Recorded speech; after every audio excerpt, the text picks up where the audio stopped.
ಓಂ ಗುರುಭ್ಯೋ ನಮಃ. ಗುರು ಶ್ರೀ ರಾಘವೇಂದ್ರ ಸ್ವಾಮಿಯೇ ನಮಃ.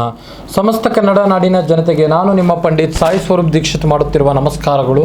ಇವತ್ತಿನ ಈ ಒಂದು ವಿಡಿಯೋದಲ್ಲಿ ಜುಲೈ ತಿಂಗಳ ಮೇಷರಾಶಿಯವರ ಭವಿಷ್ಯ ಹೇಗಿದೆ ಅಂತ ಈ ಒಂದು ವಿಡಿಯೋದಲ್ಲಿ ತಿಳಿಸ್ಕೊಡ್ತೀನಿ.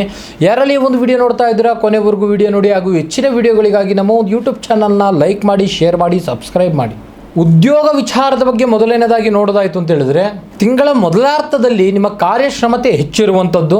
ಆದರೆ ಜುಲೈ ತಿಂಗಳ ನಂತರ ಕೆಲಸದ ಒತ್ತಡ ಹೆಚ್ಚಾಗುವಂಥದ್ದಿದೆ. 10ನೇ ಮನೆಯಲ್ಲಿ ಶನಿಯ ದೃಷ್ಟಿ ಇರೋದ್ರಿಂದ ಕಠಿಣ ಪರಿಶ್ರಮಕ್ಕೆ ಫಲಿತಾಂಶಗಳು ದೊರೆಯುವುದು ಕಷ್ಟವಾಗಿರುತ್ತದೆ. ಉದ್ಯೋಗ ಬದಲಾಯಿಸುವಂಥ ಆತುರದ ನಿರ್ಧಾರಗಳನ್ನು ತೆಗೆದುಕೊಳ್ಳಲು ಹೋಗಬೇಡಿ. ಇನ್ನು ಆರ್ಥಿಕ ರಂಗದಲ್ಲಿ ಈ ತಿಂಗಳು ನಿಮಗೆ ಅತ್ಯಂತ ಪ್ರಭಾವಶಾಲಿಯಾಗಿದೆ. ಕಮಿಷನ್, ಕಾಂಟ್ರಾಕ್ಟ್ ಇಂದ ಧನಲಾಭ ಆಗುವಂಥ ಬಲವಾದ ನಿಯಮಗಳಿದೆ. 12ನೇ ಮನೆಯಲ್ಲಿ ಶನಿ ಇರೋದ್ರಿಂದ ಅನಗತ್ಯ ಖರ್ಚುಗಳು ಕೂಡ ಸಮಾನಾಂತರವಾಗಿ ಹೆಚ್ಚಾಗುವಂಥದ್ದು.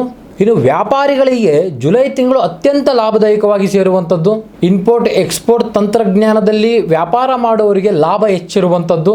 ಇನ್ನು ಪ್ರೀತಿ ಮತ್ತು ಕುಟುಂಬದ ವಿಚಾರದ ಬಗ್ಗೆ ನೋಡೋದಾಯಿತು ಅಂತ ಹೇಳಿದ್ರೆ, ಕುಟುಂಬದಲ್ಲಿ ಮಿಶ್ರ ವಾತಾವರಣಗಳು ದೊರೆಯುವಂಥದ್ದು. ಜುಲೈ 14ರ ನಂತರ ಮಂಗಳ ಮತ್ತು ಸೂರ್ಯ 4ನೇ ಮನೆಗೆ ಪದಾರ್ಪಣೆ ಮಾಡೋದ್ರಿಂದ ಕೋಪ, ಅಹಂಕಾರ ಹೆಚ್ಚಾಗಿ ಮನೆಯಲ್ಲಿ ಸಣ್ಣ ಪುಟ್ಟ ಜಗಳಗಳು ಉಂಟಾಗುವಂಥದ್ದು. 5ನೇ ಮನೆಯಲ್ಲಿ ಕೇತು ಇರೋದ್ರಿಂದ ಪ್ರೇಮಿಗಳ ನಡುವೆ ಮಿಸ್ಅಂಡರ್ಸ್ಟ್ಯಾಂಡಿಂಗ್ಸ್ಗಳು ಹೆಚ್ಚಾಗುವಂಥ ಸಾಧ್ಯತೆಗಳು ಬಹಳ ಇದೆ. ಸಂಗಾತಿಯನ್ನು ಸಂಶಯದಿಂದ ನೋಡುವ ಬದಲು ತಾಳ್ಮೆಯಿಂದ ಕುಳಿತು ಮಾತಾಡಿಕೊಂಡು ಬಗೆಹರಿಸಿಕೊಳ್ಳಿ. ಇನ್ನು ಆರೋಗ್ಯದ ದೃಷ್ಟಿಯಲ್ಲಿ ಈ ತಿಂಗಳು ಅಷ್ಟೊಂದು ನಿಮಗೆ ಸೂಕ್ತವಾಗಿಲ್ಲ. ಶನಿಯ ಸಾಡೆ ಪ್ರಭಾವದಿಂದ ದೈಹಿಕ ಆಯಾಸಗಳು ಹೆಚ್ಚಾಗುವಂಥ ಸಾಧ್ಯತೆಗಳು ಬಹಳ ಇದೆ. ವಾಹನ ಚಲಾಯಿಸುವಾಗ ಅತಿ ಹೆಚ್ಚು ಜಾಗರೂಕರಾಗಿರಿ.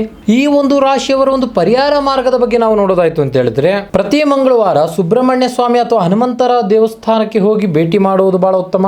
ಹನುಮಾನ್ ಚಾಲಿಸ್ನ ಪಠನೆ ಮಾಡಿ, ಇದರಿಂದ ಮಾನಸಿಕ ಧೈರ್ಯ ಹೆಚ್ಚಾಗುತ್ತದೆ. ಇದಾಗಿತ್ತು ಜುಲೈ ತಿಂಗಳ ಮೇಷರಾಶಿಯವರ ಭವಿಷ್ಯ. ನಿಮ್ದು ಕೂಡ ಮೇಷರಾಶಿ ಆಗಿದ್ದರೆ ಜೈ ಹನುಮಾನ್ ಎಂದು ಕಮೆಂಟ್ ಬಾಕ್ಸ್ ನಲ್ಲಿ ಕಮೆಂಟ್ ಮಾಡಿ, ಹಾಗೂ ಹೆಚ್ಚಿನ ಜನರಿಗೆ ಈ ಒಂದು ವಿಡಿಯೋನ ಶೇರ್ ಮಾಡಿ. ಮತ್ತೆ ನಿಮ್ಮ ಜೀವನದ ಯಾವುದೇ ಸಮಸ್ಯೆ ಇದ್ದರೂ ಸಹ ಕೆಳಗೆ ಕಾಣುತ್ತಿರುವ ನಮ್ಮ ನಂಬರ್ಗೆ ಸಂಪರ್ಕಿಸಿ, ಹಾಗೂ ಸಾಧ್ಯವಾದಲ್ಲಿ ನೇರವಾಗಿ ಬಂದು ನಮ್ಮ ಮನೆಯ ವಿಳಾಸಕ್ಕೆ ಭೇಟಿ ನೀಡಿ. ಧನ್ಯವಾದಗಳು.